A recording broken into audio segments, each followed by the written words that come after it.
Kita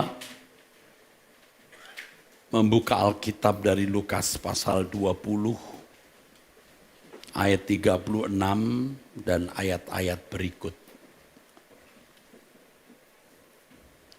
Lukas 20 ayat 36,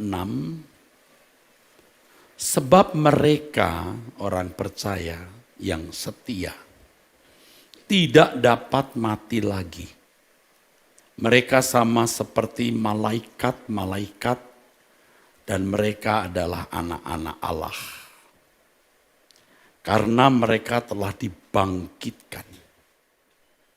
Tentang bangkitnya orang-orang mati, Musa telah memberitahukannya dalam nas tentang semak duri, di mana Tuhan disebut Allah Abraham, Allah Ishak dan Allah Yakub.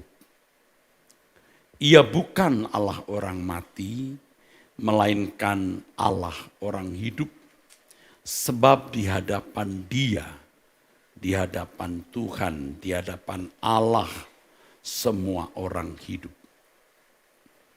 Saudaraku sekalian, kalimat penting yang harus kita perhatikan dari deret kata kalimat dalam ayat ini adalah, ia bukan Allah orang mati, melainkan Allah orang hidup.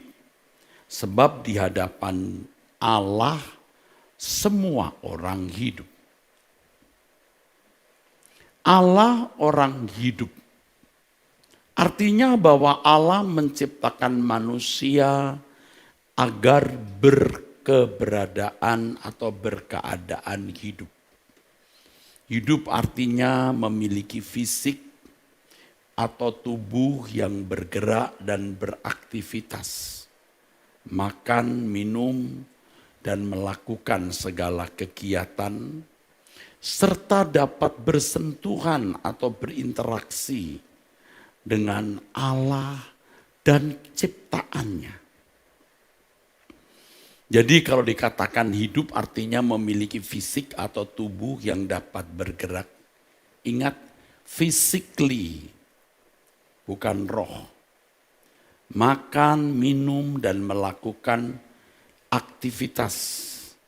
Serta dapat bersentuhan atau berinteraksi dengan Allah. Serta ciptaan Allah yang lain. Baik itu hewan maupun tumbuh-tumbuhan dan lain sebagainya. Dengan segala tatanannya. Tentu pula dengan kehendak bebas. Bukan robot yang diatur seperti robot yang diatur remote control. Betapa indahnya kehidupan ini kalau manusia berkeadaan demikian. Memiliki fisik atau tubuh yang dapat bergerak, makan, minum, dan melakukan segala aktivitas, serta dapat berinteraksi dengan Allah, berinteraksi dan bersentuhan dengan ciptaan Allah lain, baik hewan, tumbuh-tumbuhan, dan segala sesuatu dalam tatanan Allah. Tentu dengan kehendak bebas. Selanjutnya dengan keadaan seperti ini, manusia dalam kesadaran penuh, manusia dalam kerelaan, di dalam kehendak bebasnya, selalu bertindak sesuai dengan Allah. Sesuai dengan kehendak Tuhan. Kehidupan seperti ini menyukakan hati Allah yang menciptakan. Dan inilah sebenarnya rancangan Allah semula. Betapa indahnya hidup seperti ini, saudaraku. Jadi manusia menjadi makhluk yang berfisik, bertubuh, bisa bergerak, makan, minum, melakukan segala aktivitas, tentu bisa berinteraksi dengan Allah Sang Khalik, bisa berinteraksi dan bersentuhan dengan ciptaan Allah yang lain, Dan tentu kita tahu adanya mandat budaya di mana Allah mempercayakan ciptaan Allah yang lain kepada manusia untuk dikelola. Dan manusia melakukan segala sesuatu selalu sesuai dengan kehendak Sang Khalik. Dan ini menjadi kesukaan hati Bapa, Sang Pencipta, Sang Khalik yang memiliki pikiran, perasaan, kehendak dan rencana-rencana. Kehendak dan rencana-rencananya dipercayakan kepada makhluk ciptaan yang agung yang diciptakan menurut gambar dan direncanakan serupa dengan Allah. Manusia yang adalah mahkota ciptaan Allah. Dan ini menjadi kesukaan hati Allah. Kalau kita membaca Alkitab rasanya tidak ada kesukaan lain selain ini. Inilah kesukaan hati Allah. Dan semua yang dikatakan firman Tuhan, semua yang hidup di hadapannya adalah orang hidup, bukan orang mati. Jadi memang sudah menjadi desain Allah yang memiliki makhluk yang physically bisa bergerak, makan, minum, beraktivitas, berinteraksi dengan Allah tentunya karena Allah mengaku sebagai Bapa dan Adam itu anaknya. Dan manusia bisa berinteraksi dan bersentuhan dengan alam ciptaan Allah yang physically juga. Dan Allah memberikan manusia mandat untuk mengelola ciptaan ini. Seandainya hal ini terjadi atau berlangsung, betapa indahnya kehidupan ini. Tetapi ternyata rancangan Allah ini, kalau dikatakan gagal tentu tidak. Tertunda. Tertunda. Gagal sementara ya, tapi tertunda. Sebab manusia telah menjadi manusia yang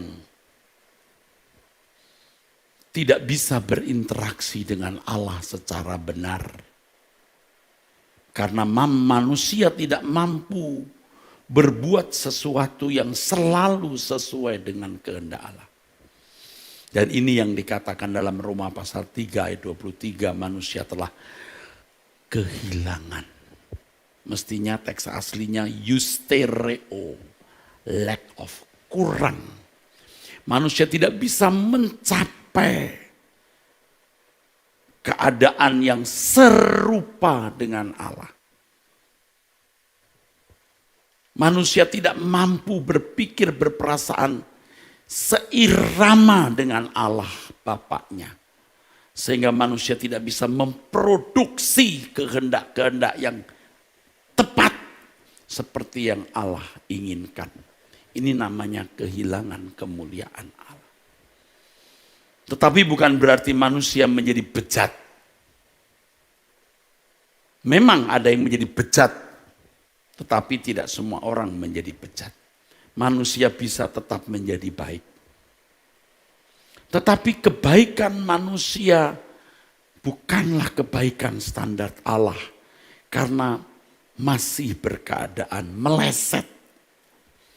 Dan ciptaan Allah yang sempurna ini, yang dikatakan waine'eh of meot, very best. Itu kalau terjemahan harfiahnya. Sungguh amat baik. Tidak bisa dikelola oleh makhluk yang meleset. Itulah sebabnya tidak ada kejadian yang lebih tragis dalam kehidupan manusia di bumi ini. Selain ketika manusia makan buah yang dilarang Allah untuk dimakan atau dikonsumsi. Tuhan berkata, pada hari kamu makan buah itu, kamu mati. Mati. Di sini berarti manusia mengalami proses penuaan yang akan berujung kepada kematian. Ini bukan rancangan Allah, sebab semua yang di hadapan Allah itu orang hidup, bukan orang mati. Mati berarti manusia mengalami proses penuaan dan berakhir pada kematian fisik.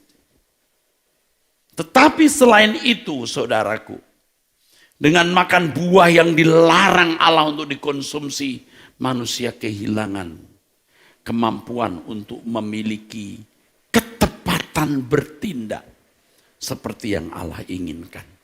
Dan manusia yang tidak memiliki ketepatan bertindak tidak mungkin bisa mengelola alam semesta ini dengan sempurna, karena alam semesta ini diciptakan Allah dengan sempurna. Jadi bumi ikut terhukum. Kamu tidak layak, kamu tidak pantas mengelola alam semesta yang sempurna. Maka Allah menumbuhkan onak dan duri. Dan bumi menjadi hunian yang tidak ideal. Yang nanti akan berujung menjadi lautan api. Limne topuros, the lake of fire. Saudaraku sekalian yang kekasih, dan manusia yang gagal berinteraksi dengan Allah secara ideal atau secara proporsional. Manusia yang juga tidak bisa secara ideal dan proporsional berinteraksi dengan ciptaan Allah yang lain. Maka tidak heran kalau Alkitab berkata, bumi menjadi tandus karena penduduknya. Artinya manusia merusak ciptaan Allah. Bumi terkutuk, bumi terhukum, di mana bumi menumbuhkan onak dan duri.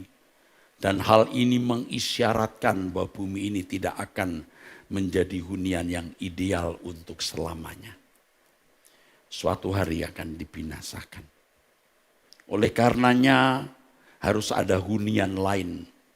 Dan Yesus berkata, aku pergi menyediakan tempat bagimu. Supaya di mana aku ada, kamu ada. Saudaraku, kematian manusia membuat manusia tidak lagi memiliki pengharapan. Proses penuaan yang berujung kepada kematian itu membuat manusia tidak lagi memiliki pengharapan. Begitu manusia lahir, sudah dieksekusi hukuman mati. Bisa 3 hari berikut, bisa 30 hari, bisa 3 bulan, bisa 3 tahun, bisa 10 tahun, bisa 15 tahun, bisa 20 tahun. Sulit melampaui 100 tahun. Standarnya 70 tahun. Manusia dilahirkan untuk mati, yang Alkitab katakan ditetapkan untuk mati. Dan manusia hidup di bawah bayang-bayang maut. Artinya manusia bisa berkemungkinan bukan hanya mati secara fisik. Tapi juga bisa mengalami kematian kedua. Terpisah dari hadirat Allah. Ini kengerian. Itu bayang-bayang maut. Inilah kehidupan manusia yang tidak berpengharapan.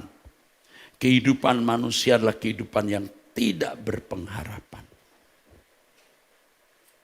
Saudaraku, kita bersyukur karena kita mengenal Tuhan Yesus Juru Selamat yang menderita mati, menebus dosa-dosa kita dan bangkit. Kebangkitan Yesus dari kematian memberi pengharapan. Membuat kehidupan ini berpengharapan. Rancangan Allah untuk memiliki makhluk hidup bisa terwujud. manusia yang berfisik, memiliki tubuh, makan, minum, beraktivitas, tapi juga bisa berinteraksi secara ideal dengan Allah Bapaknya, dan berinteraksi dengan ciptaan Allah yang lain, dan bersentuhan. Karenanya saudara harus mengerti bahwa langit baru, bumi baru bukan hanya tempat orang kumpul-kumpul memuji, menyembah Tuhan dengan nyanyian. Tapi sebuah kehidupan yang berlangsung sesuai rancangan Allah semula. Di mana tidak ada onak duri yang ditumbuhkan. Tetapi manusianya harus kembali dulu sesuai rancangan Allah semula. Kebangkitan Yesus memberi pengharapan. Makanya hari ini kita rayakan. Saudara harus tahu makna kebangkitan itu. Bukan hanya yakin-yakin dan tahu-tahu saja Yesus bangkit. Apa keterkaitan atau relasinya dengan kejatuhan manusia dalam dosa, dengan rancangan Allah? Nah, saya sedang jelaskan ini dengan bahasa yang semudah-mudahnya, dan saya harap Bapak Ibu mengerti peta dari kehidupan ini. Kepada orang-orang muda, saya berkhotbah kemarin, ada 3 peristiwa besar dalam sejarah kerajaan Allah, sejarah bumi ini, ya, sejarah kehidupan Allah dan manusia. Yang pertama, pemberontakan setan. Pemberontakan kerubim yang Alkitab sebut sebagai Hillel bin Shachar, yang kita mengenalnya sebagai Lucifer. Yang kedua, kejatuhan manusia ke dalam dosa. Yang ketiga, penderitaan kematian Yesus dan kebangkitannya. Ini semua memiliki benang merah yang terhubung, saudara.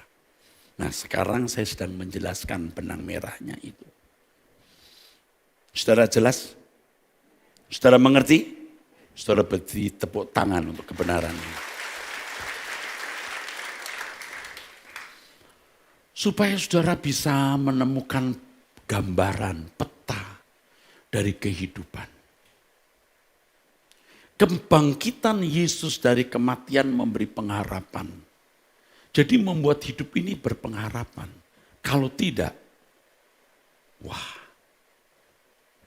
celaka sekali saudaraku. Celaka. Kata celaka ini juga tidak akan atau belum mewakili keadaan mengerikannya manusia. Dikatakan dalam 1 Petrus 1 ayat 3 dan keempat. Terpujilah Allah dan Bapa Tuhan kita Yesus Kristus, yang karena rahmat-Nya yang besar telah melahirkan kita kembali oleh kebangkitan Yesus Kristus dari antara orang mati.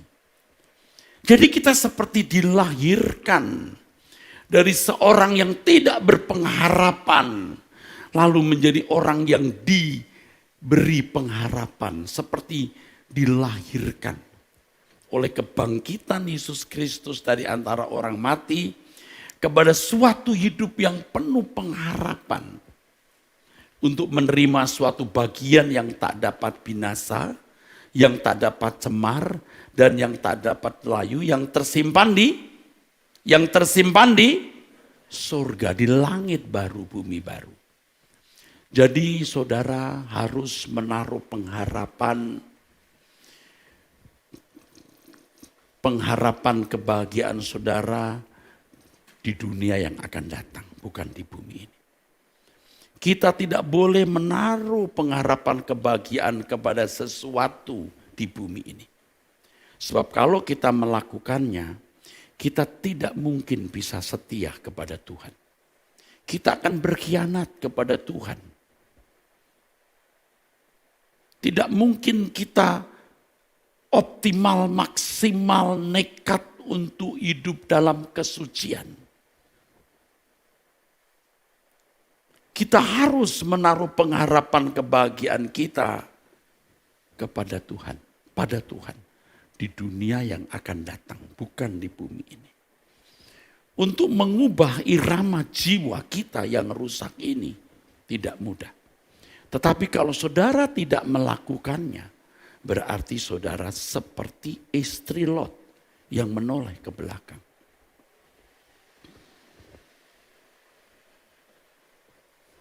Tersimpan di surga. Pengharapan itu bukan pada sesuatu di bumi sekarang ini. Tetapi kehidupan yang akan datang di langit baru, bumi baru. Kalau seseorang masih menaruh pengharapan di bumi ini, berarti dia tidak mengerti kebenaran.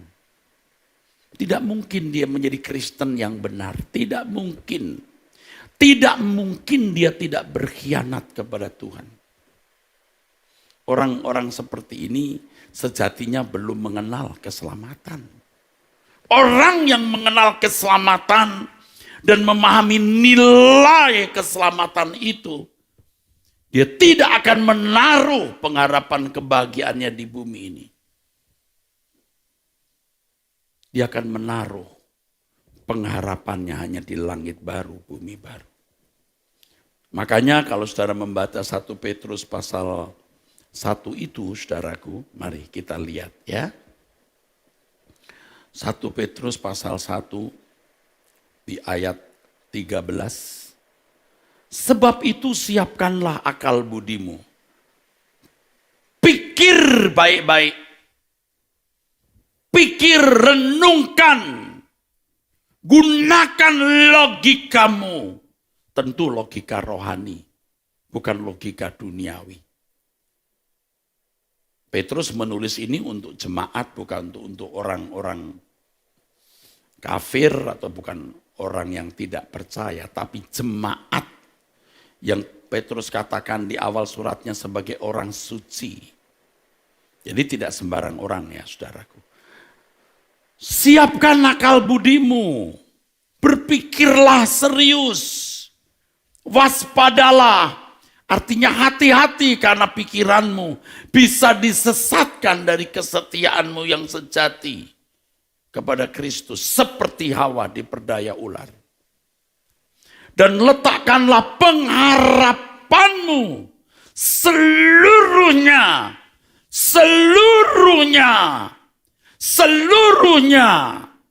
atas kasih karunia yang dianugerahkan kepadamu pada waktu Yesus datang. Ada satu lagu yang saya gubah yang sudah lama tidak kita nyanyikan. Hanya harimu Tuhan. Waktu saya tulis, saya gubah lagu ini, jujur, saya sebenarnya belum menyelami. Tapi seiring berjalannya waktu dan Tuhan memproses saya dengan proses-proses yang luar biasa, saya lebih bisa menghayati kata-kata lagu ini dan saya bisa tenggelam di dalam kebenaran ini. Hanya harimu Tuhan, hanya harimu Tuhan, hanya harimu Tuhan, yang selalu ku nantikan. Semua harapanku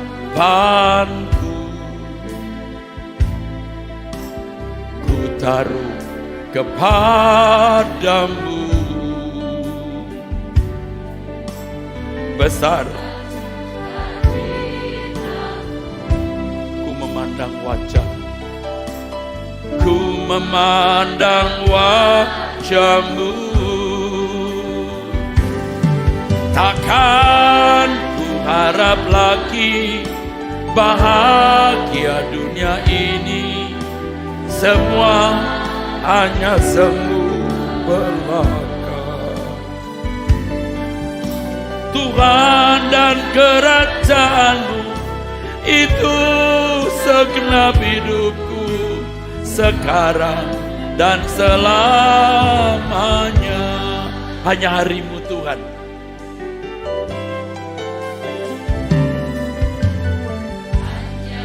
Nyanyikan. Jangan menoleh ke belakang. Iblis itu sangat jahat menipu. Dan dunia serta keindahannya menjadi umpan untuk membinasakan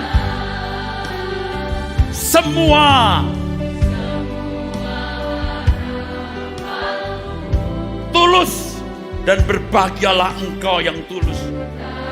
Diberkatilah hidupmu yang tulus, yang berani percaya, yang nekat mempertaruhkan kebahagiaanmu hanya pada Tuhan. Mari kita menjadi orang yang disisakan. Takkan ku harap lagi bahagia dunia ini, semua hanya semu belaka. Tuhan dan kerajaan-Mu itu segenap hidupku. Amashikala mata seara sadus. Takkan ku harap lagi bahagia dunia ini, semua hanya semu.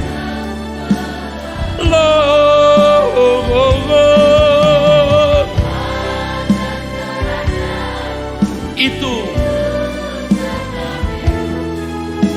sekarang dan selamanya.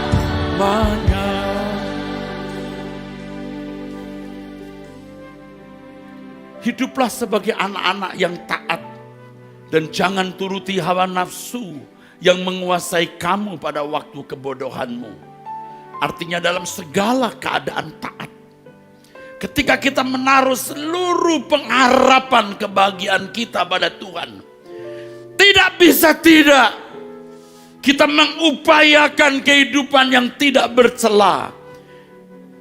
Tapi kalau saudara masih menaruh pengharapan kebahagiaan di dunia ini, tidak mungkin hidup kita bersih.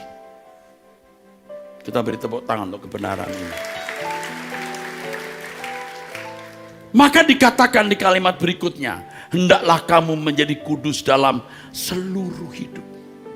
Kalau seluruh pengharapanmu, seluruh pengharapan kebahagiaanmu, engkau taruh pada Tuhan dan dunia yang akan datang, maka engkau bisa hidup kudus dalam seluruh hidupmu. Paralel, simetris. Sebab ada tertulis, kuduslah kamu sebab aku kudus. Dan jika kamu menyebut Bapa, yaitu Dia yang tanpa memandang muka menghakimi semua orang menurut perbuatan. Jangan ngaku-ngaku anak Allah. Lihat perbuatanmu. Sebab anak Allah bukan sekedar perbuatan, bukan sekedar sebutan, bukan sekedar sebutan, tapi perbuatan, keberadaan. Kita disebut anak Allah karena kita punya keberadaan.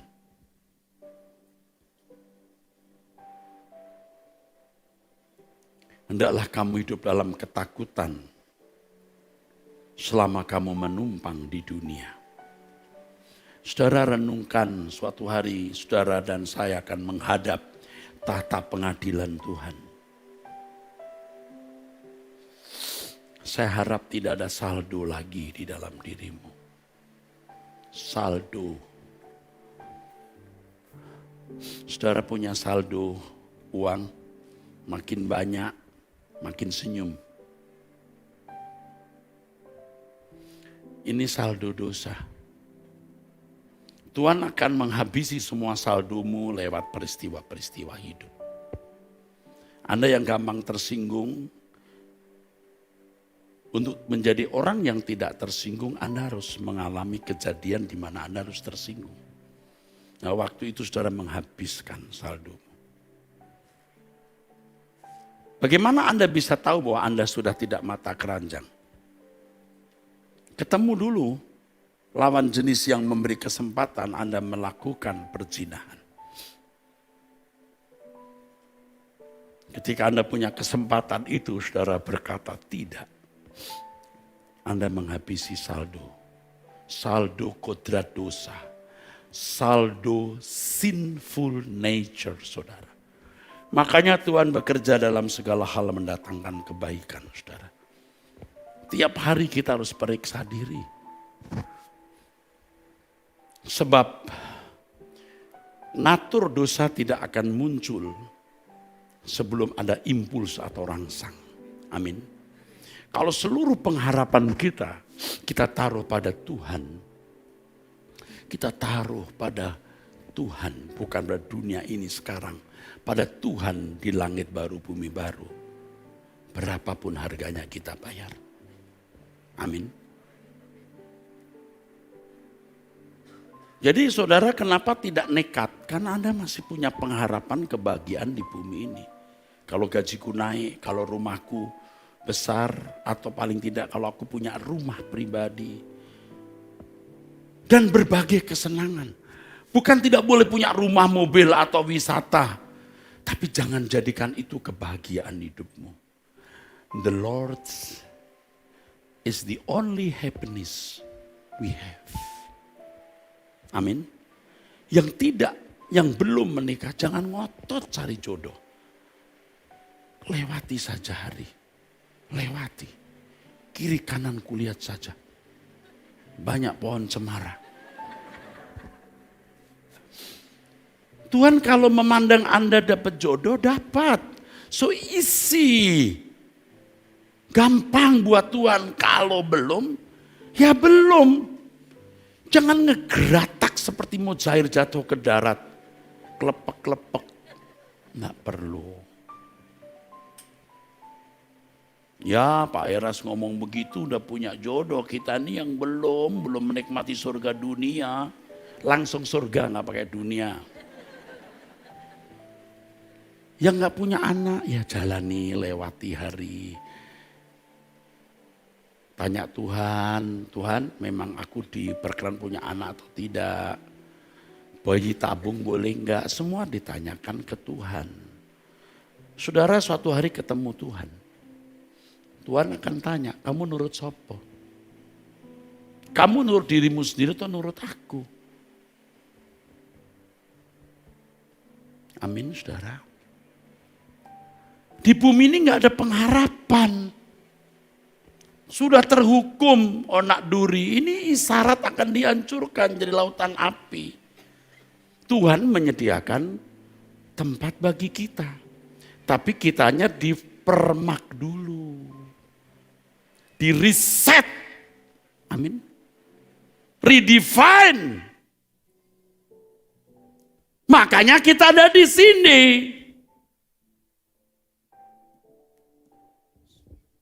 Saudara ya, kalau sungguh-sungguh ikut Tuhan, ke gereja di sini mendengar khutbah dan nurut, tapi di sana nanti Anda nggak dibangkitkan atau saudara masuk neraka, saya paling terkutuk, terlaknat. Setelah saya Pak Kyong-Kyong. Semua kebagian nih. Pak Gustino jangan diam aja. Pak Franky, Pak Niko, Pak Nyoman, Pak Ganda, Pak Buyung, Anda kebagian Pak Chandra. Tapi saudaraku, kalau saudara tidak nurut ya enggak bisa. Seperti orang ke rumah sakit dikasih obat enggak diminum. Jangan makan ini, jangan makan itu, dilarang, Anda diberi pantangan masih melanggar. Ya enggak bisa. Tapi kalau nurut mesti sembuh. Nah gereja itu rumah sakit. You mesti nurut sama suster. Dokternya Tuhan. Pak Kyong-kyong, koordinator suster. Nurut.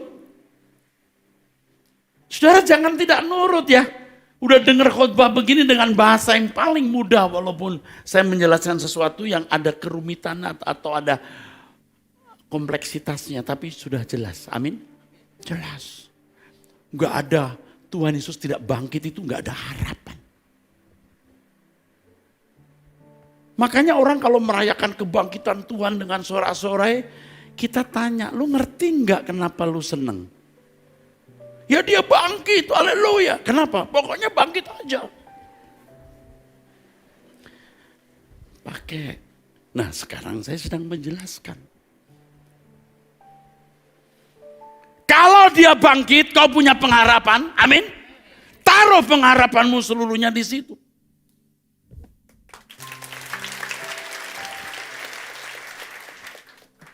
Demi aku, ia mati. Dia menderita, mati, bangkit. Dia bangkit karena dia saleh. Saya khotbahkan kemarin. Ibrani 5 ayat 1-9. Karena kesalehannya, eusebos. Kesuciannya ia bangkit. Kalau Yesus gagal, dia tidak bangkit. Dalam perjuangannya, sempat dia berkata, kalau boleh cawan ini lalu daripadaku. Tapi dia mengakhiri dengan kalimat, bukan kehendakku yang jadi, tapi kehendakmu lah. Dia taat. Taat sampai mati di kayu salib. Dan dia bangkit. Kebangkitannya memberi pengharapan kita bangkit. Maka taruh seluruh pengharapan kebahagiaanmu pada kehidupan yang akan datang. Bukan pada sesuatu dan di bumi hari ini. Beri tepuk tangan. Tapi Pak itu sulit Pak. Kita sudah lama jadi orang yang begini duniawi. Itulah sebabnya engkau datang dirawat di sini. Jiwamu sakit tahu. Jadi kita sakit jiwa Pak. Maksudnya bukan di grogol atau karolos. Bukan kayak orang gila. Jiwa saudara tidak utuh.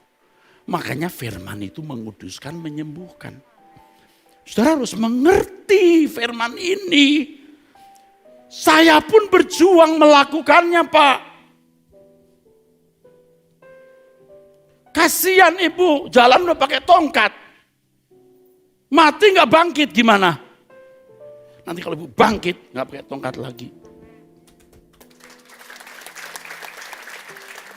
Ini banyak bapak-bapak yang digigit encok, rematik, asam urat, jantung, susah hidup. Seandainya saudara punya uang pun, makin banyak uangmu makin tragis ketika engkau harus melepaskannya. Makanya hanya satu yang gak tragis. Apa? Memiliki pengharapan kehidupan di dunia akan datang.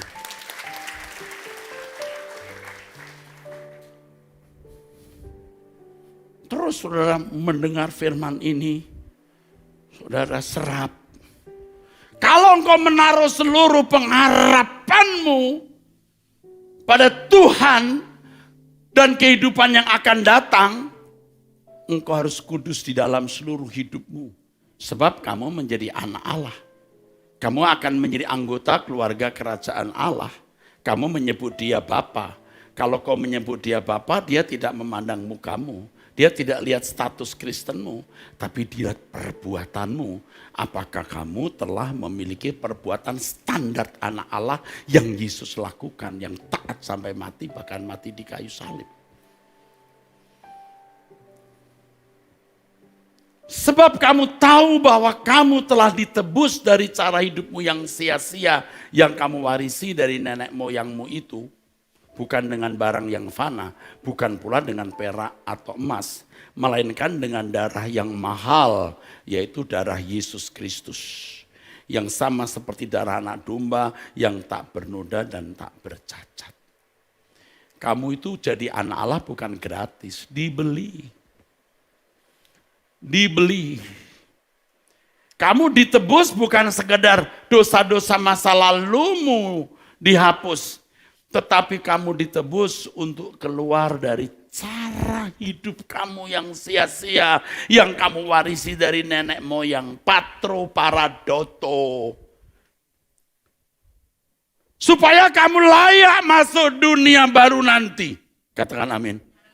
Kamu harus keluar dari cara hidupmu yang kamu warisi dari nenek moyang. Dan sekarang kamu harus hidup dengan cara hidup anak Allah yang diteladankan oleh Yesus. Itulah sebabnya kita ada di sini untuk mendapatkan perawatan. Apa yang ditawarkan gereja ini? Kalau yang sekedar liturgi, kita menipu. Saya dan semua staf ini menipu saudara. Kalau hanya rame-rame mengundang seorang penyanyi, artis lalu saudara datang demi artis itu, benar-benar bodoh saudaraku. Atau sekedar supaya saudara yang sakit sembuh, sekedar supaya yang bangkrut tidak jadi bangkrut. Kita meleset, tetap kita mendoakan orang sakit. Tetap kita berdoa untuk saudara dalam persoalan-persoalan. Tetapi in the final destination kita, tujuan akhir kita adalah the new earth and the new heaven. Langit baru, bumi baru. Amin saudara. Sukacita hidup kita cuma di situ. Kembangkan terus. Sampai saudara punya kesadaran dunia bukan rumahku. Saudara kalau lihat langit, saudara melihat di belakang sana. Ada kehidupan. Bayangkan nanti salah satu dari orang yang kita cintai terbujur kaku. Atau saudara yang terbujur dulu. Betapa tragisnya. Tetapi tidak menjadi tragis karena Yesus bangkit. Yesus bangkit. Yesus memberi pengharapan kebangkitan yang sama. Saudaraku sekalian, kita ditebus dari cara hidup kita yang sia-sia untuk menempati dunia yang akan datang. Allah tidak gagal. Allah punya rencana tidak gagal atau gagal hanya sementara, tertunda. Allah menciptakan langit baru, bumi baru dan meriset dan mendefine manusia-manusianya seperti kita. Untuk bisa menjadi orang-orang yang layak ada di dalam kerajaan surga tersebut. Berbicara mengenai hidup yang berpengharapan, ini jelas mengarah kepada kebangkitan. Dan saya bacakan tulisan Paulus di 1 Korintus 15 dari ayat 14. Kalau tidak ada kebangkitan orang mati, maka Kristus juga tidak dibangkitkan. Tetapi andai kata Kristus tidak dibangkitkan, maka sia-sialah pemberitaan kami dan sia-sialah juga kepercayaanmu. Lebih daripada itu kami ternyata berdusta terhadap Allah, karena tentang Dia kami katakan bahwa Ia telah membangkitkan Kristus, padahal Ia tidak membangkitkannya. Kalau andai kata benar bahwa orang mati tidak dibangkitkan. Sebab jika benar orang mati tidak dibangkitkan, maka Kristus juga tidak dibangkitkan. Dan jika Kristus tidak dibangkitkan, maka sia-sialah kepercayaan kamu dan kamu masih hidup dalam dosamu. Jadi kebangkitan Yesus menunjukkan keberhasilannya dia taat sampai mati. Sah penebusannya. Sebab kalau Yesus tidak taat sampai mati, Ia tidak bisa menebus dosa kita, lah menebus dosanya sendiri tidak bisa. Itu hebat. Kebangkitannya itu petunjuk, tanda, isyarat jelas bahwa Yesus taat. Ibrani 5 ayat 7 sampai 9, saudaraku. Karena kesalehannya dia didengar. Bukan karena dia anak Allah lalu Bapak nepotisme. Allah membangkitkan bukan karena Allah sekedar punya kuasa. Karena Yesus taat. Jika Yesus tidak dibangkitkan, maka kita masih hidup dalam dosa kita. Ini ayat kalau orang tidak mengerti, maksudnya apa? Kalau dia tidak bangkit, kita masih dalam dosa kita. Maksudnya apa? Apa hubungannya kebangkitan Yesus dengan dosa kita? Pasti nggak ketemu. Harus membaca Ibrani 5, 7 sampai 9. Bahwa kebangkitan Yesus menunjukkan ketaatannya. Dia yang tidak berdosa dijadikan berdosa. Dia yang tidak salah dianggap bersalah dan memikul dosa kita. Kalau Yesus sendiri bersalah, dia tidak bisa memikul dosa kita. Dia pikul dosanya sendiri. Nah itu hebat. Dengan kebangkitannya menunjukkan ketaatannya sampai mati. Itu berarti Yesus Tuhan kita sukses. Dosa kita diampuni.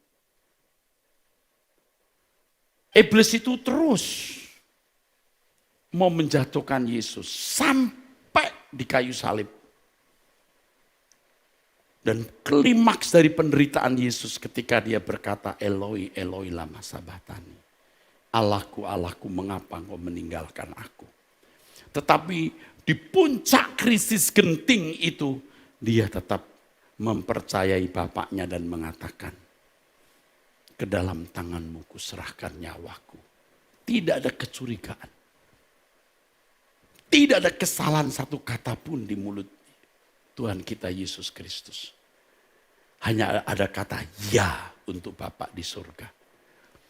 Dan pola potret hidup seperti ini harus kita miliki. Yang karenanya kita belajar kebenaran dan kita mau berubah.